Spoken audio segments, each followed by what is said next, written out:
இயக்குனர் டாக்டர் விஜய் ஆனந்த் ஸ்ரீராம் இயக்கத்துல வெளிவந்திருக்கக்கூடிய படமான ஆகம். இந்த படத்தினுடைய லீட் ரோலை யார் பண்ணிருக்காங்கன்னா இர்ஃபான் பண்ணிருக்காரு.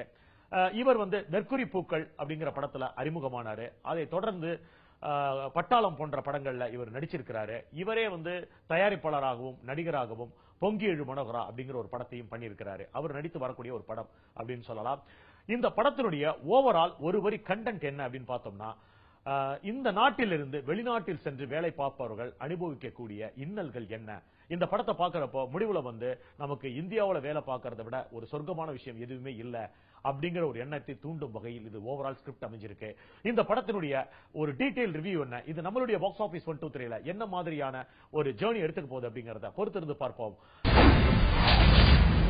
என்டர்டைன்மெண்ட் பிரதர்ஸ் அவங்களுடைய தயாரிப்புல தேனண்டால் பிலிம்ஸ் தமிழகம் வெளியிட்டிருக்கக்கூடிய படமான சவாரி படத்தில் பங்கு பெற்றிருக்கக்கூடிய முக்கியமாக ஒரு தொழில்நுட்ப கலைஞர்கள் அப்படின்னு சொல்லலாம். அவங்க அனைவருமே மற்றும் நடிகர் நடிகைகள் தங்களுடைய ஓன் எக்ஸ்பெண்டிச்சர்லயே இந்த படத்தை மூவ் பண்ணிருக்காங்க அப்படிங்கிறது ஒரு யூனிக்கான விஷயம்.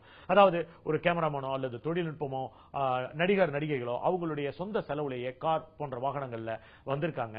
அவங்களே அவங்களுடைய ஓன் எக்ஸ்பெண்டிச்சர்ல இந்த படத்தை மூவ் பண்ணிருக்காங்க அப்படிங்கிறது இந்த படத்தினுடைய ஒரு தனித்தன்மையான விஷயம். அது மட்டுமல்லாமல் இந்த படத்தினுடைய விளம்பர யுக்தி ஓவரால் யங்ஸ்டர்ஸ்க்கு பிடித்த ஒரு பாணியில கையாண்டிருப்பது அவங்களுடைய வரவேற்புக்கு உள்ளாகி இருக்கு. திரையரங்கத்துல இந்த படத்தை பார்க்கிற நமக்கு இது முழுக்க முழுக்க இளைஞர்களை மோட்டிவேட் பண்ணி எடுக்கப்பட்டிருக்க படம் அப்படிங்கிறது தெல்ல தெளிவாகவே தெரியுது. 4வது இடத்தை பிடித்து ஒரு படி இறங்கி இந்த வாரம் 5வது இடத்திற்கு வந்திருக்கக்கூடிய படமான அவி ஷார்ட் பிலிம் அப்படிங்கிற ஒன்றை 5ஆக தொகுத்து கொண்டு வந்திருக்கிற அந்த யுக்தி புதுசு அப்படின்னா கூட இந்த 5 படங்களை பார்க்கும் பொழுதும் ஒரு 5 சுந்தரிகள் போல ஒரு கேரளா காஃபி போல ஏன் இதுல எதுவுமே நம்மள பாதிக்கல அப்படின்னு சொன்னா எதுக்குள்ளயுமே பெரிய அளவுல இம்பாக்ட் நமக்கு ஏற்படல அப்படிங்கறதுதான் உண்மை. ஒரு ஷார்ட் பிலிமுக்கு உள்ள பிரச்சனை என்ன அப்படின்னு சொன்னா ஒரு பக்க கதை போல அதில் சொல்லப்பட்டிருக்கிற ஒவ்வொரு வர்ணனைக்கும் அந்த படம் முடிவதற்குள்ள அதுக்குள்ள சொல்லி ஆகணும். இந்த படத்துல ஒரு விஷயம் என்னன்னா 5 ஷார்ட் பிலிமே அந்தந்த எடுத்துக்கிட்ட கண்டென்ட்டுக்குள்ள சரியாக போனாலும் கூட மக்களுக்கு கமர்ஷியலா அது போய் சேர்ந்திருக்கா அல்லது மெசேஜா போய் சேர்ந்திருக்கான்னா அது ஒரு சின்ன கேள்விக்குறிதான். Say for example the black hole அப்படிங்கிற படம் ஒரு ஷார்ட் பிலிமாக 2 நிமிடம் மட்டுமே ஓடக்கூடிய அந்த ஃபுட்டேஜ் உலகமெங்கும் மக்களால் பார்க்கப்பட்டு $2 பில்லியன் வசூல் வாரி குவித்த ஒரு படம். அது போன்று இன்னைக்கு உதவி இயக்குனராக வர வேண்டியவர்கள் யாரோட பிராக்டிஸ் பண்ணுங்கிற அவசியமே கிடையாது. இன்னைக்கு அவங்க தங்களுடைய ஃபுட்டேஜ் 5 நிமிஷம் ஷார்ட் பிலிமா பண்ணி ஒரு இயக்குனர்ட்ட கொடுத்தா அவங்களுக்கான இயக்குனர் அங்கீகாரத்தை அவங்க கொடுத்துறாங்க. இப்படிப்பட்ட உலகத்துக்குள்ள ஒரு ஷார்ட் பிலிம் எவ்வளவு முக்கியமானது அப்படிங்கறத இந்த படம் பார்க்கறப்ப நமக்கு நல்லாவே தெரியுது. இந்த அவியல் ஆக்சுவலி பாத்தீங்கன்னா இப்போ அபார்ட் ஃப்ரம் ஓகே இதுல இது நான் ஒரு 5 ஷார்ட் பிலிம் இது பண்ணிருக்கோம். அதெல்லாம் மீறி பார்த்தாலும் ஒரு படமா பார்க்கும்போது இது இட்ஸ் குட் என்டர்டெய்னர். கண்டிப்பா ஒரு புது வகையான காமெடி தான் எல்லாத்துலயுமே இருக்கும். எல்லா படங்கள்லயுமே இருக்கிற மாதிரி தான் வச்சிருக்கோம். கண்டிப்பா ஆடியன்ஸ்க்கு இது பிடிக்கும் அப்படின்னு நம்பினேன். இப்போ படம் ரிலீஸ் ஆகி வந்த ரெஸ்பான்ஸும் ரொம்பவே நல்லா இருக்கு. அதாவது நாங்கள் எக்ஸ்பெக்ட் பண்ணதோட நான் தேட்டர்ல நான் போய் படம் பார்த்தேன் கூட அப்போ எல்லாரும் ரொம்ப என்ஜாய் பண்ணி பார்த்தாங்க. அண்ட் அவங்க அதான் சொல்றேன், இது ஒரு பெரிய இதெல்லாம் கிடையாது. அது எக்ஸ்பெரிமெண்ட் லெவல்ல மீறி போய் இது எப்படி பார்த்தாங்கன்னா அவங்களுக்கு ஒரு ஃபீச்சர் ஃபிலிம் மாதிரி பார்த்துட்டு அதை என்ஜாய் பண்ணிட்டு படம் நல்லா இருந்துச்சுன்னு சொல்லி தான் படம். ஸோ தட்ஸ் ஆக்சுவலி ரொம்ப ஒரு ஹெல்த்தியான விஷயம் தான். 5வது இடத்துல இருக்கிற இன்னொரு படம் சென்ற வாரம் புதுவரவாக இந்த வாரம் 5வது இடத்தை தொட்டிருக்கிற படம் மாப்பிள்ளை. இந்த படத்தினுடைய கதாநாயகன் விமல், கதாநாயகி அஞ்சலி. இந்த படத்தை பத்திய ஒரு டீடைல் ரிவ்யூ என்னங்கறத சென்ற வாரமே நம்ம பார்த்துட்டோம். இந்த படத்தினுடைய இயக்குனர் ராஜசேகர், இவர் பிரபல இயக்குனர் எழிலுடைய உதவியாளர். ஏறக்குறைய எழில் படம் பார்ப்பது போன்ற ஒரு உணர்வு சற்று நமக்கு கொடுத்திருந்தாலும் கூட ஒரு தனித்துவமா ஒரு கிராமத்தையும் அதன் பின்னணியும் சுற்றி இந்த கதையை நவுத்திருக்கிறாங்க. ஒரு வரியில சொல்ல போனா ஒரு ஓடாத தேர், அந்த தேரை ஓட வைக்கிறதுக்குள்ள ஊருக்குள்ள இருக்கிற 2 பெரிய மனுஷனுக்குள்ள இருக்கிற அந்த ஈகோ, அந்த ஜெலஸ பேஸ் பண்ணி அவங்களுக்குள்ள நடக்கிற அந்த போர், அதாவது ஒரு கேங்ஸ்டர் வார் மாதிரி நடக்கிறத பேஸ் பண்ணி எடுக்கப்பட்டிருக்கிற ஒரு கதை அப்படின்னு சொல்லி ஷார்ட் அண்ட் ஸ்வீட் ஆகவே சொல்லிடலாம். இந்த படத்துல உள்ள மைனஸ் பார்த்தோம்னா நடிகர் முனிஷ்காந்தனுடைய அவருடைய குரல் எந்த விதத்திலும் இந்த படத்துக்கு பிளஸ் ஆக இல்ல. மோர் ஓவர் அவருடைய போர்ஷன் காமெடியா சீரியஸ் அப்படிங்கிற ஒரு மிகப்பெரிய குழப்பம் இருக்கிறத கண்டுபிடிக்க முடியுது. விமல் அவருக்கு கொடுத்த ஜாப் ரொம்ப அழகாவே பண்ணியிருக்கிறாரு. ராதா ரவி தன்னுடைய அனுபவ முத்திரையை ரொம்ப அழகா சைன் பண்ணியிருக்காரு. அஞ்சலி சான்ஸே இல்ல, பிரமாதமா துருதுருன்னு பண்ணியிருக்காங்க. சூரியுடைய பங்கு இந்த படத்துக்கு மிக இன்றியமையாததாக இருந்திருக்கு அப்படிங்கறதும் நம்மால் மறுப்பதற்கு இல்லை. சென்ற வாரம் புதுவரவாக நேரடியாக 3வது இடத்தை தொட்டு இந்த வாரம் ஒரு படி கீழே இறங்கி 4வது இடத்திற்கு வந்திருக்கக்கூடிய படம் காதலும் கடந்து போகும். இந்த படத்தினுடைய இயக்குனர் நலன் குமாரசுவாமி. இந்த படத்தினுடைய கதாநாயகன் விஜய் சேதுபதி, கதாநாயகி மடோனா செபஸ்டியன். இந்த படத்துல இன்னொரு முக்கியமான கதாபாத்திரத்துல யார் நடிச்சிருக்காங்கன்னா இயக்குனர் சமுத்திரகனி ஒரு அழகான ரோல் பண்ணியிருக்கிறாரு. அபி கிரியேஷன்ஸ் மற்றும் சிவி குமார் தயாரிப்புல இந்த படம் வெளிவந்திருக்குது. இந்த படத்தினுடைய இறுதி கட்ட காட்சி வந்து ஒரு பொயட்டிக்கா இருக்கு அப்படின்னு சொல்லலாம். அதை தவிர இந்த படத்துல உள்ள சின்ன சின்ன டிராபேக்ஸ் என்ன அப்படின்னு சொன்னா, படம் முழுக்க ரொம்ப காம்பாக்ட் பட்ஜெட்ல எடுத்திருக்காங்க அப்படிங்கறத மீறி பார்த்த சீனையே திருப்பி திருப்பி பார்க்கிற மாதிரியான காதல் காட்சிகள் இருக்கிறது மைனஸ்.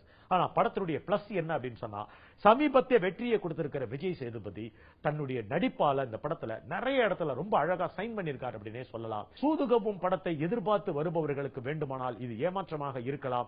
அதுதான் இந்த படத்தினுடைய ரிசல்ட்டாகவும் இருந்திருக்கலாம். ஆனால் முதல் படத்தை போல இல்லாமல் இரண்டாவது படத்தை முற்றிலும் ஒரு புதிய கோணத்துல நகர்த்தி சென்றிருக்கும் நலன் குமாரசாமியை பாராட்டலாம்.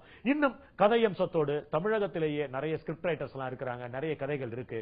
கதைகளை சாய்ஸ் பண்ணி நம்ம நேட்டிவிட்டியோட ஒரு கதையை கொடுத்தா அது இன்னும் நல்ல ஒரு இம்பாக்ட கொடுக்கும் அப்படிங்கிறது நம்மளுடைய பாக்ஸ் ஆபீஸ் கமெண்ட்ஸ் ஆகவே இருக்கு. பொதுவாக நான் எழுதுனதான் கதை வந்து என் நண்பர் வந்து ஒரு ஷார்ட் ஸ்டோரி மாதிரி ஒரு 2 நிமிஷத்துல 5 நிமிஷத்துல சொன்ன கதையை எடுத்து விரிவடைச்சு அவரோட உதவியோட எடுத்து விரிவாக்கி முழு திரைக்கதை எழுதுனேன். எனக்கு ரைட்டிங் வரும், அது பிரச்சனை இல்லை. ஆனா அதே நேரத்தில் நானும் வெளியே போய் எழுத ஆசைப்படுறேன். நல்ல கதைகள் வேலை திரைக்கதை ஆசிரியர்கள் எழுதி கொடுத்து அதையும் நான் வாங்க ஆசைப்படுறேன். ஸோ நான் அது அவாய்ட் பண்ணல. ஆனா திரைக்கதையை, அதாவது கதை ஆசிரியர்கள் இல்லாம திரைக்கதை ஆசிரியர்கள்ங்கிறது இன்று மிக மிக கம்மி. அவர்கள் நிறைய இருந்தா நாங்க ரொம்ப சந்தோஷப்படுவோம்.